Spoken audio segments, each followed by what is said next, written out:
यह भी मैं आपको श्रवण कराता हूँ। श्री कृष्ण भगवान बोले, हे प्रिय, गुणवती ने जब राक्षस द्वारा अपने पिता और पति का मरण सुना तो अत्यंत रुदन करते हुए विलाप करने लगी। हे स्वामी, हे पिता, आप मुझे छोड़कर कहाँ चले गए हैं? मैं आपके बिना क्या करूं? अब मेरे भोजन वस्त्र का प्रबंध कौन करेगा? कौन मेरा लालन पालन करेगा? मेरे पास तो कुछ नहीं है और मैं कामकाज करने में भी चतुर भी नहीं हूँ। तुम्हारे बिना मैं असहाय हूँ, मैं अकेली रह गई हूँ। अब मैं किसकी शरण लूँ? हाय, मैं विधवा हो गई। विधाता का मेरे ऊपर कोप हुआ है। मैं बड़ी पापिनी हूँ। अब मैं कहाँ जाऊँ, कहाँ बैठूँ? अब मैं कैसे जीऊँ? श्री कृष्ण जी बोले, कुकरी के समान विलाप करती हुई, हवा से हिलते हुए केले के पत्ते की तरह कांपती हुई गुणवती पृथ्वी पर गिर पड़ी। बहुत देर के बाद होश में आई तो फिर विलाप करने लगी और शोक रूपी समुद्र में डूब गई। तत्पश्चात उस गुणवती ने घर की सब वस्तुएं बेचकर यथाविधि अपने पिता और पति की पारलौकिक क्रियाएं की थी और उसी मायापुरी में विष्णु भगवान की भक्ति में तत्पर होकर इंद्रियों को वश में करके शुद्ध मन से शांतिपूर्वक रहने लगी। वह आजीवन एकादशी और कार्तिक मास के व्रत को यथावत पालन करने लगी। हे प्रिय, यह दोनों व्रत मुझे अत्यंत प्यारे हैं, जिनके करने से भोग और मोक्ष को प्राप्त कराता हूँ। ये पुत्र और संपत्ति के देने वाले हैं।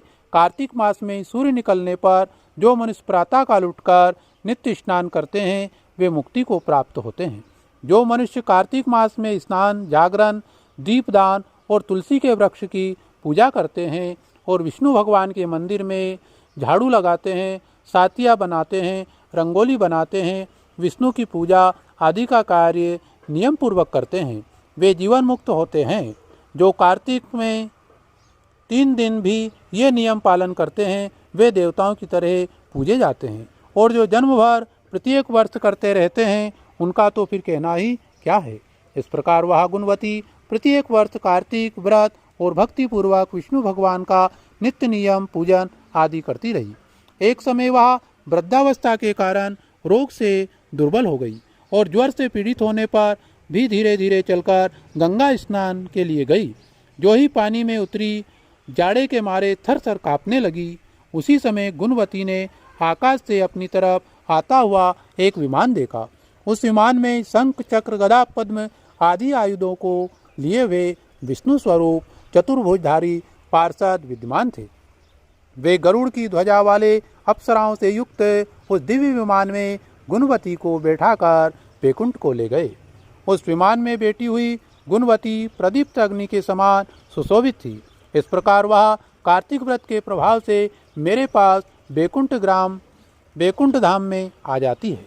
बहुत समय बाद जब ब्रह्मादि देवताओं की प्रार्थना से मैं पृथ्वीलोक पर आया तब वे मेरे गण भी मेरे साथ आए।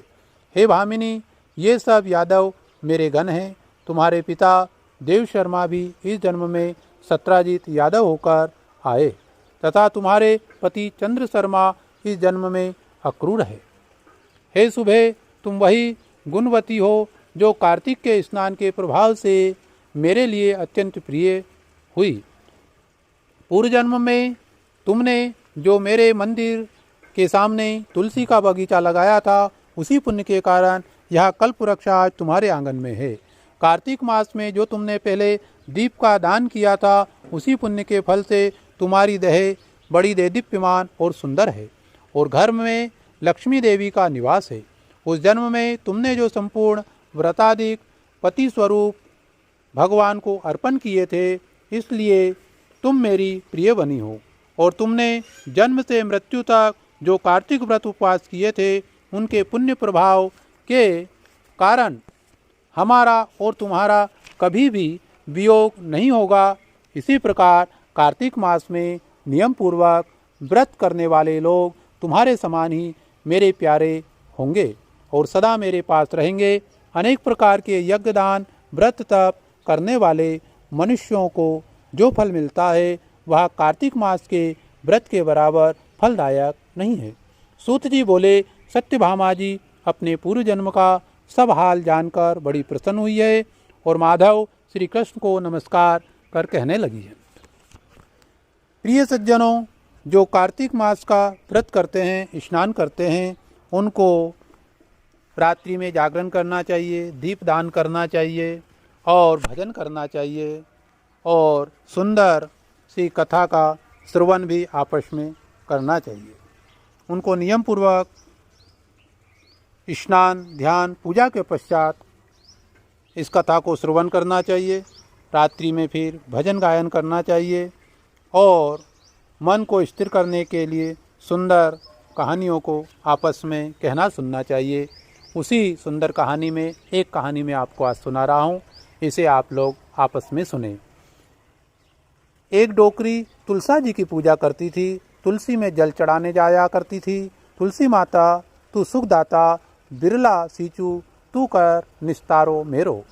चटके बाल पटके की मोय, दीजो पीताम्बर की साड़ी, और दीजो दाल भात को खाबो, दीजो विश्राम घाट को नहाबो, दीजो श्री कृष्ण को कंधा, दीजो तुम हरी भरी रहियो, हर हर करके ले जइयो।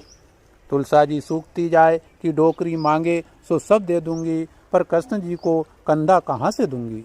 आए कृष्ण भगवान, पूछा तुलसा जी तुम क्यों सूख रही हो, तुम्हारी तो कार्तिक मास में बड़ी सेवा पूजा हो रही है। तुलसा जी बोली, महाराज सेवा तो खूब हो रही है, पर एक डोकरी आवे वह आपको कंधा मांगे, मैं कहाँ से दे दूंगी। भगवान बोले, बुढ़िया मरे के बाद घंटा हला दियो, मैं अपने आप संभाल लूँगो। डोकरी मरी, कोई पे नहीं उठे, शहर में हल्ला मच गयो। तुलसा जी ये मालूम पड़ी, भगवान को घंटा जाके हला दियो। भगवान बालक के रूप में आए, बोले भैया यह काहे की भीड़ है रही है। भगवान बीच में घुस गए, डोकरी के कंधा कन्नी उंगली उलगाई है कि डोकरी हर हर कर बैकुंठ को गई है, और जैसे बैकुंठ वाको दियो सबको दीजो, ऐसी ये पावन कहानी आप लोगों ने श्रवण की है। नित्य प्रति आप ऐसी ही YouTube चैनल के माध्यम से रोज़ाना कार्तिक मास की आप कहानी कथा को सुनेंगे। इस चैनल पर आप नए हैं, चैनल को सब्सक्राइब करें, लाइक करें और अधिक से अधिक जगह इस कहानी, इस कथा को पहुंचाएं, जिससे सभी घर बैठे पावन कथा को सुने और दान पुण्य करें, ब्राह्मण देवता का सम्मान करें और ब्राह्मण देवता को दान दक्षिणा दें और अपने व्रत को सफल बनाएं। ऐसी कामना मैं आप सभी के लिए करता हूँ। जय श्री राधे, जय श्री कृष्ण।